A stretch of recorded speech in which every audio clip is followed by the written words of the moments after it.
Parlare di vendemmia in Veneto è come parlare di Hollywood a casa di George Clooney, un argomento di prestigio, perché la produzione di vino nel territorio e più in generale nell'area del nord-est risulta aspetto di particolare significato, economico e non solo, che tradotto in cifre colloca la regione Veneto al quarto posto tra i maggiori esportatori del mondo. Come è ormai consuetudine, Veneto Agricoltura ha promosso l'incontro per illustrare il rapporto previsionale, è alla 45esima edizione, dedicato alla vendemmia 2019, proprio nei giorni in cui la raccolta di uva muove i primi passi.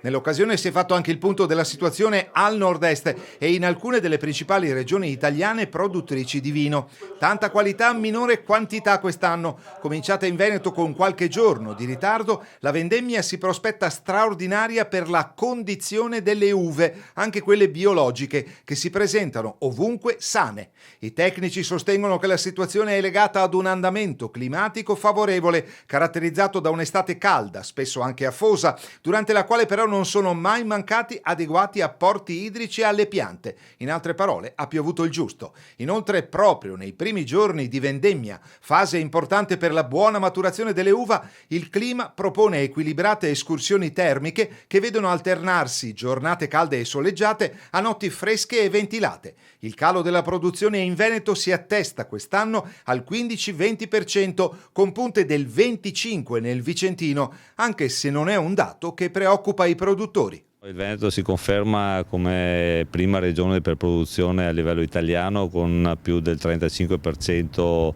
dei quantitativi di uva prodotte, un'annata che ha visto un inverno particolarmente comunque benigno e quindi anche la primavera con lo sviluppo delle infiorescenze e lo sviluppo delle viti ha portato a una produzione importante. Diciamo che poi qualche tempesta, qualche tromba d'aria e qualche problema nell'estate ha comunque fatto calare la produzione di un 10-15%, che da un certo punto di vista sta nella normalità delle annate avere comunque un calo fisiologico che comporta comunque una grande produzione, ma con diciamo fine agosto come questo, che sta andando via molto bene dal punto di vista climatico, ci sarà una vendemmia eccezionale, quindi di altissima qualità. Dazi e Brexit, il mercato anglosassone è a rischio? Noi ci auguriamo assolutamente di no. La Brexit è ancora un gran punto di domanda non solo per gli esportatori del vino italiano,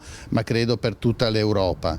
I dazi che ventilavano potessero essere importanti anche per gli Stati Uniti sicuramente non aiutano, quindi l'uscita dalla Comunità Europea e i dazi negli Stati Uniti certamente non possono aiutare l'economia, ma io sono certo che i consorzi, che gli imprenditori veneti sapranno reagire in maniera molto attiva e adeguata.